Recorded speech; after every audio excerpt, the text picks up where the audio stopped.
Hello and welcome to our new and improved left-wing book reviews. My name is Ben Ray and I'm joined by my new London co-host, Ranjan Balakumaran. Ranjan, welcome. Thank you. Good to be here. Interesting selection of book that you've picked here today. Yes, we're going to talk about this, The New Cold War by Gilbert Achcar, published this year by Haymarket Books. Gilbert is a professor of international relations at SOAS in London. He's French Lebanese, and I think it's fair to say he's one of the left's main sort of geopolitical experts. The New Cold War is obviously a very timely book given the major geopolitical ruptures that we see in the world today, most obviously the Ukraine war and the Israel-Palestine war, although I'm not really sure you can call that a war. It's more just like a slaughter. But that's against the background, these flashpoints are against the background of the new Cold War. What almost everyone accepts today is a new Cold War, principally between the United States and China.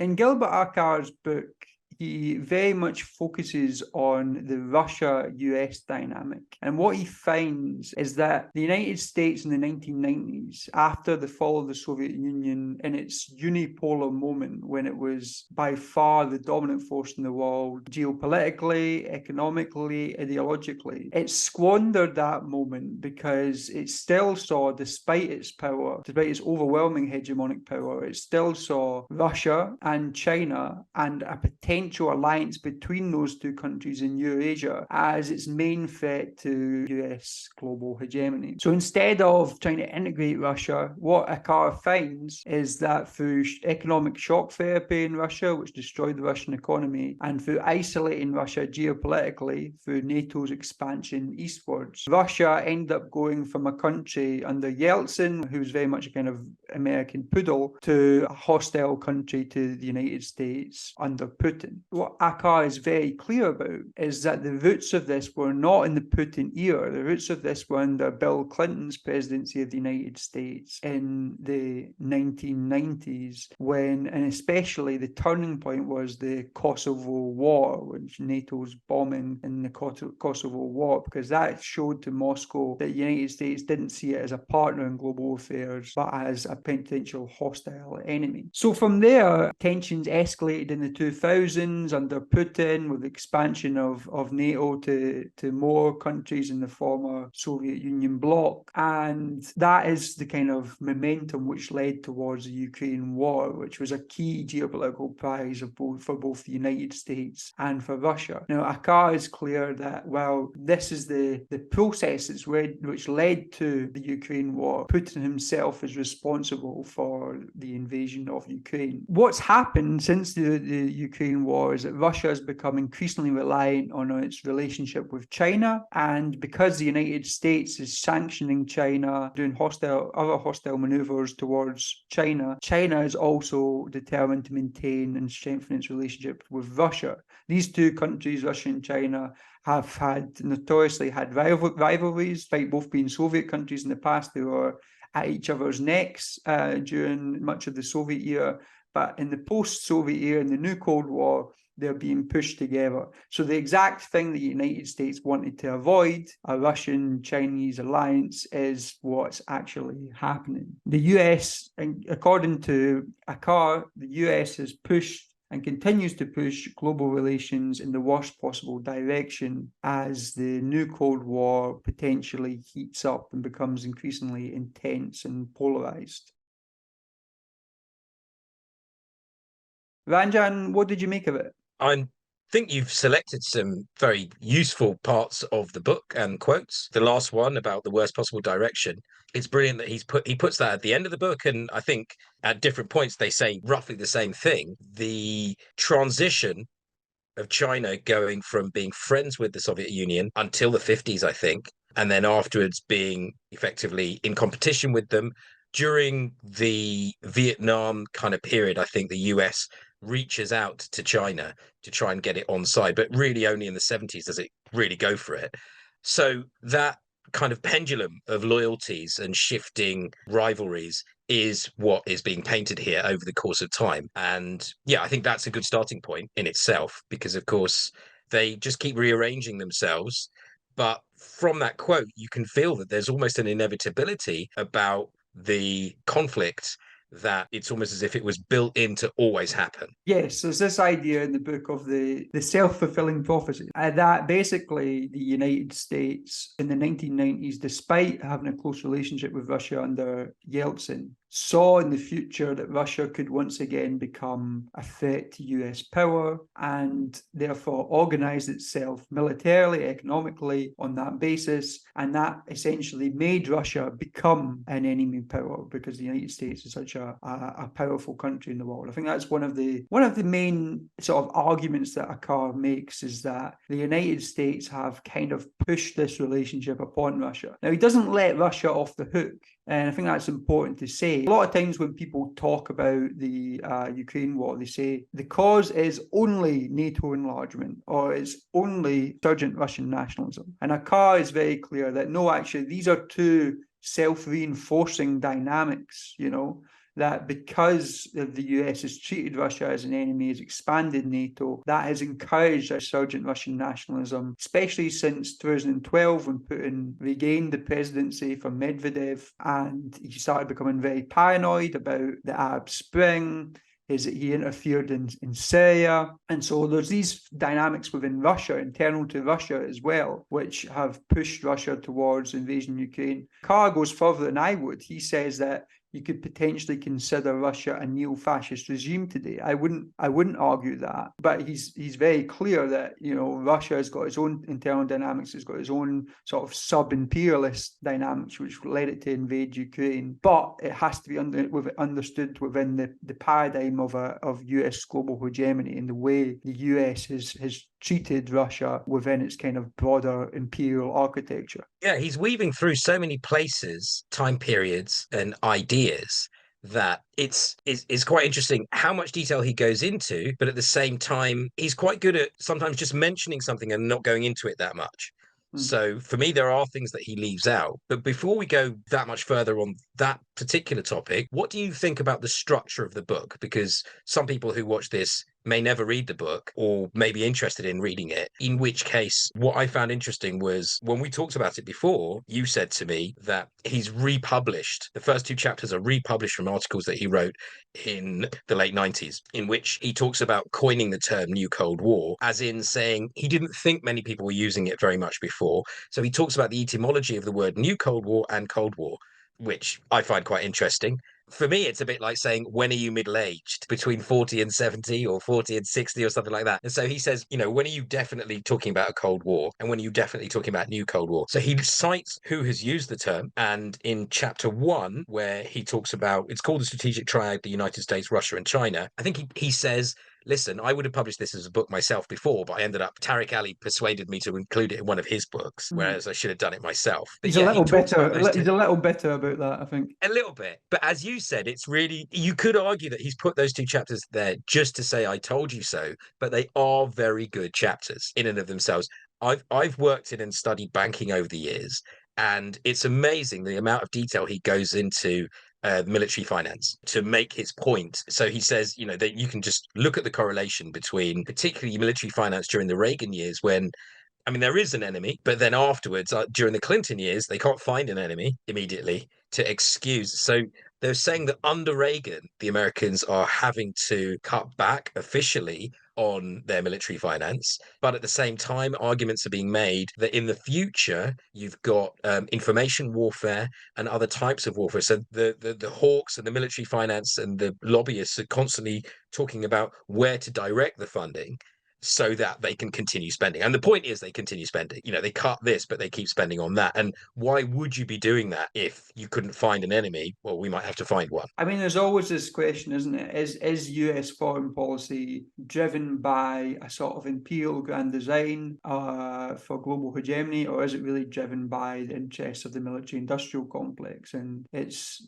need of these arms companies to continually ramp up arms spending from the Pentagon and their own profits, And I think there's an extent to which there's a sort of dynamic between both of those things, That it's not one or the other, but it's both. the military-industrial complex and the needs of US imperialism. But just on the thing about the book, so the first two chapters are both from the late 1990s and they've been unedited. And it is remarkably prescient, that Achcar was able to identify in the late 1990s, before Putin had come to power, the trajectory of especially US-Russian relations, because very few people were saying what he was saying back then. And he was one of the first to term it the new Cold War. I think that's why he's done that. He's published them unedited because he wants to make the point. I was the first to say this is a new Cold War. I had an analysis of this all the way back then. It does mean that when you're reading it, there's some kind of redundancies, there's some level of detail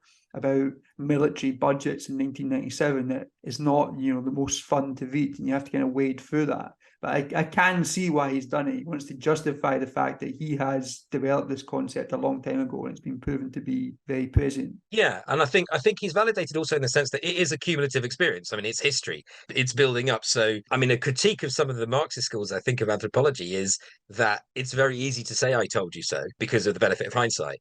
But he's going beyond that because he's saying, "Look, here's me telling you here, and here," as opposed to just saying, "Oh, we all knew." And the other good thing that he does is he cites people within Russia who are saying the same thing very early. So he does a quote from 1994, particularly from some of the market reform people saying, "Here we are in Russia. We'd quite like a Marshall Plan. Whether we get one or not, we'll find out. If you're not going to help us build up, just remember that those of us who believe in rules-based order, market-based societies and things like that, we need help getting to the table. And every little bit of help that you withhold is basically going to push the hardliners who want a closed society." And he says that very early, and that's completely correct from those people. And he says it's those people that said it, not himself. And so I give him lots of credit for including.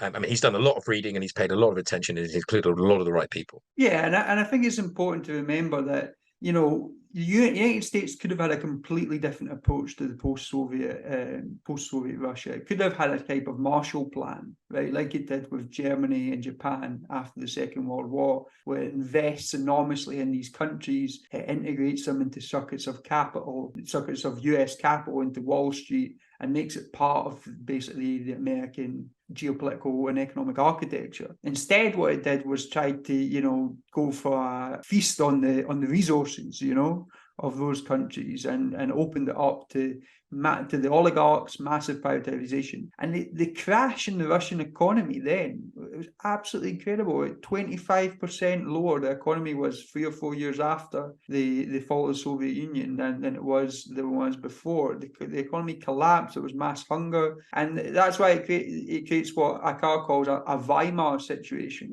like the Weimar Republic, where people in Russia want a Putin-like figure to come in, a nationalist figure to say, "No, we're going to stop this pillage of our economy. We need a strong man again." So that was all created by the shock therapy, and it shouldn't be surprising anyone a figure like Putin would emerge out of those circumstances. Ranjan, let me get you on to China, because the book actually doesn't talk that much about China. And of course, China is the key to the new Cold War. What did you think about that? The last chapter was on China, but it's less of the focus of the book. Do you think there could have been more there about the US-China relationship? Well, I have just read it. I just finished it this morning. So I'm thinking of things that were left out as well as things that were surprising that were included for me, because although over the last 6 or 7 years, I'll have read bits of reference to a digital Cold War, new Cold War with China. Around 2018 was when I kind of started to really notice. I'd heard of Alibaba probably 2016, the Chinese version of kind of eBay. I'd heard of them around 2015, 16 for the first time. I'd never heard of Baidu, WeChat, Tencent. I only started to hear about those companies then.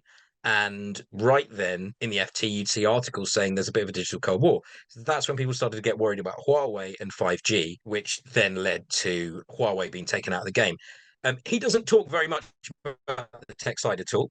I know you read Chip War, so you're quite well versed on the Taiwan thing. What I found interesting was very specifically, he talks about anniversary of NATO, I think it was the 75th anniversary, and he basically says around then, the 70th and 75th anniversary, around then they finally rewrite the rules of NATO to include China, who had never been referred to. So it's no longer the Northern organization. It's now this whole thing of the Asia pivot and the idea. I think I never heard of the Asia pivot until a couple of years ago when the UK said that they were going to do an Asia pivot. But apparently, Obama was referring to an Asia pivot, I read in this book, and it talks about the complete failure of that. So when he talks about China, it seems to be in relation to Syria and Russia and that type of thing. And he doesn't go into China in Africa, doesn't go into the US in Africa or Russia in Africa. He mentions Wagner in Africa, but he doesn't touch that, doesn't talk about the drive to get the minerals out of Africa into China. He does mention a 2005 communique from the Chinese government. My family are from Sri Lanka. So before Xi Jinping came in, 2009, Sri Lanka is geostrategically placed right next to India. So they can take the ships from Africa to China and dock in Sri Lanka, which they can't do in India because of competition. So that was called the string of pearls policy. That's not mentioned. So he's not a China specialist, I don't think. He's done some great work on it. There's a lot more to read and think and hear about China. Another thing that's not mentioned in relation to China is the Safari Club. Again, I only heard about that probably September 21 when America left Afghanistan. I read an old book, I think it was called Unholy Wars, in which they talk about the Safari Club, which is the intelligence agencies of France, Saudi Arabia, China, Israel, all working against Russia with America, against the Soviet Union. And that was when the Uyghurs, I'm not sure, I don't think he mentions this, the Uyghurs were sent to Afghanistan by China. They said, go there, fight the Russians. And that goes back to the tension that we talked about at the beginning, which was until the 50s, China and Russia got on okay. But then China realized, hey, you know what? Do you want to take over? Like, what's the story? And then with Vietnam and everything, they just slowly became more friendly to America, in the 70s. But for the Afghanistan thing, they sent the Uyghurs over and they promised them a homeland. So when it finished, they said, no, you can't have that.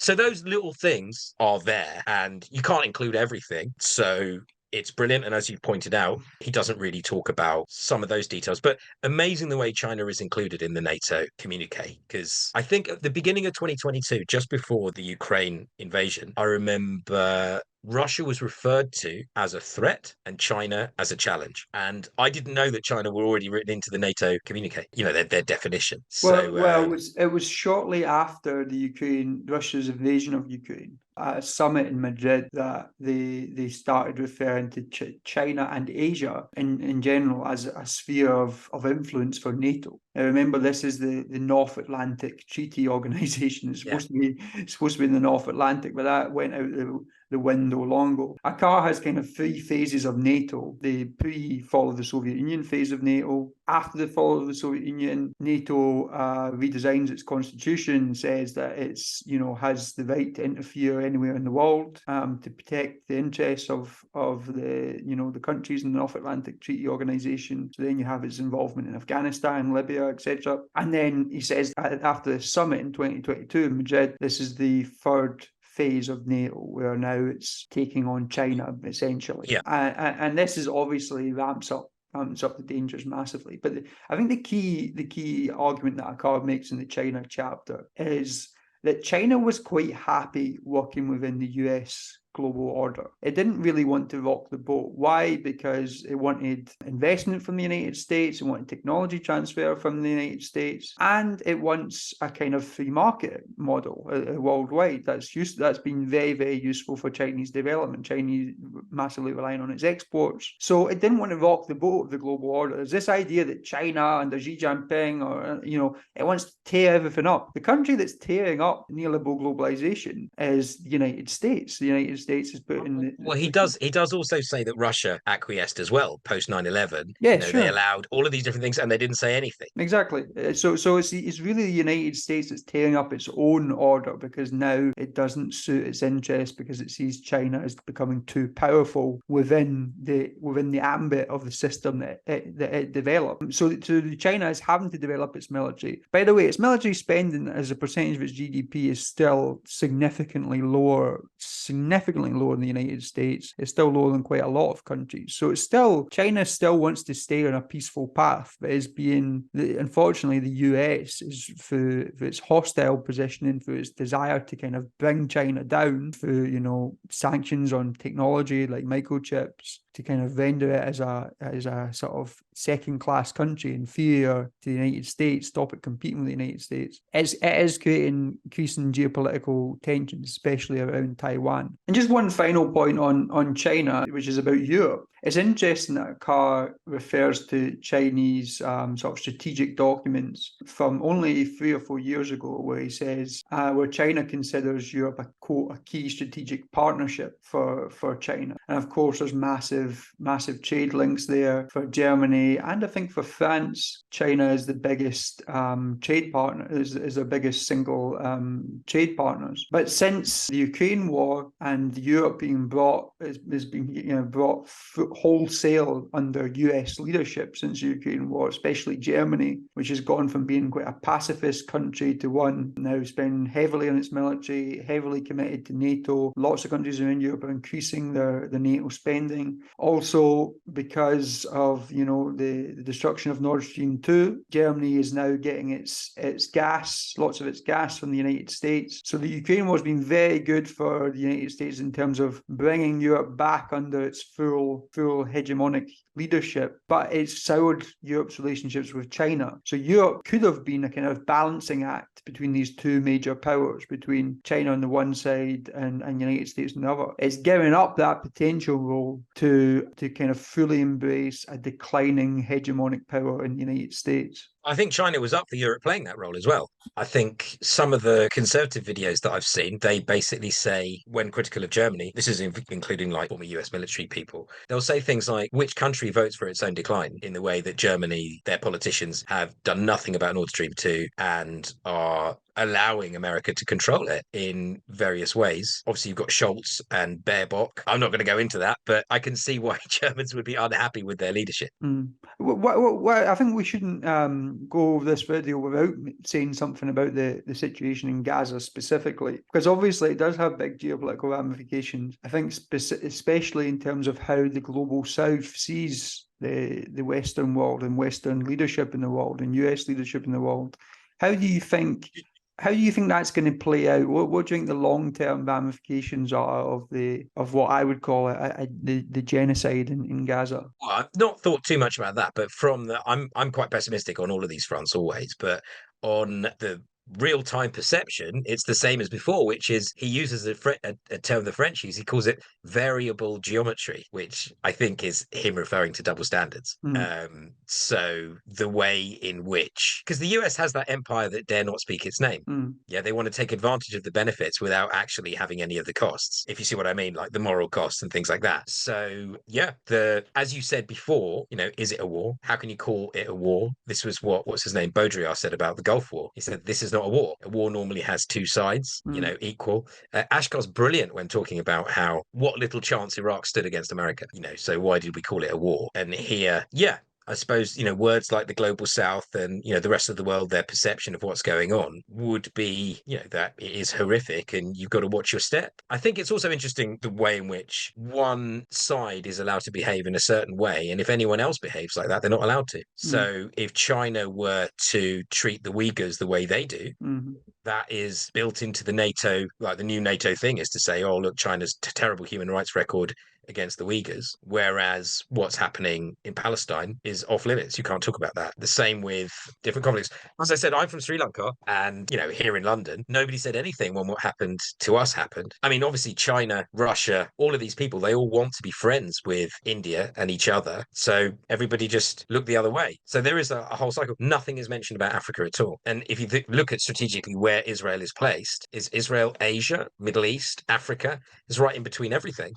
There's the famous Biden quote, isn't there? If Israel didn't exist, we'd have to create it. So yeah, and I think the other thing is we should place this in the context of the expansion of the BRICS, that more countries, including Saudi Arabia, Iran, are going to join the BRICS alliance, which is becoming a bigger thing. And now the BRICS will now represent a larger share of the global economy than the G8. So in a sense, it has a bigger claim to represent the world than the G8. So there is a clear sort of growing divide between the West and the rest, And I think for many in the West, they thought they held the kind of the high ground after Russia's invasion of Ukraine, and were critical of countries in the global south for not rushing in and supporting their pouring of arms into Ukraine. And now look how that's turning out. Now we're hearing lots and lots of talk of them having to do a peace deal with Russia on pretty bad terms, most likely because the war's not going very well. And that peace deal could have been done 1 month after the war began, with the talks that took place in Turkey. And it would have been on much favourable terms than what Ukraine will get now. In any case, I think a lot of countries in the global south, and also the populations of the Western world, know that the West no longer holds the moral high ground and can't really be lecturing other countries anywhere in the world, given its support for what's going on in Gaza. Ranjan, do you want to just give us some concluding remarks about the new Cold War? What was your overall impression? I think it's brilliant on the military stuff. It's brilliant on the international relations. The things it doesn't mention are in relation to, it mentions the trade agreements, and I feel like you were just talking about that now by talking about BRICS. So it doesn't really talk about Saudi Arabia, where it stands. It mentions India as having good relations with Russia as opposed to China. But yeah, there was the TTIP, which doesn't get mentioned, which was obviously the US-EU trade agreement, which is a piece of tension that maybe was okay leaving that out. It mentioned the Trans-Pacific Partnership, which Trump got rid of, and then it talks about the CPTPP, the Comprehensive Partnership for Trade, something like that, CPTPP, which China have actually applied to join. So, in a way, you could say you've got all this war and then you've got the trade that comes off the back of it. That's really the future. That's what this is all about. And he's very good in his conclusion by saying that climate change and pandemics may be a far greater threat than any particular country at any particular time. And he does put forward a proposal. And, when you say he's a lefty, you can possibly see it here at the end where he says, maybe we should commit to demilitarizing by 1% every year or 2% every year. That money could be split between being left to the countries themselves to spend on useful things like fighting climate change and pandemics and creating a global fund. So, yeah, it's a great conclusion. I didn't see it coming as well. I thought that was a bit of a twist. Yeah, and he says, if all countries agreed to do this together, then it wouldn't affect any of the countries' militaries. No one would be disadvantaged by such an arrangement, in military terms. Yeah, no, I think the book is, as you say, it doesn't include everything. There's areas that it could have gone into more, but it's a very tight narrative. I think that's the important thing. It gives a very, very tight narrative of... He's covered so much. What the new Cold War is, how it started, and where it's going. You leave the book with a very clear idea around those kind of issues. So in that sense, it does what it says in the tin. The new Cold War is what the book's called, and you leave the book with a clear idea of what the new Cold War is, how it started, and where it's going. I think in that sense, I would definitely recommend it. Hold on a second. I've got my non-Haymarket. I've got my non-Haymarket version. Non-Haymarket version, would both recommend it. Either version.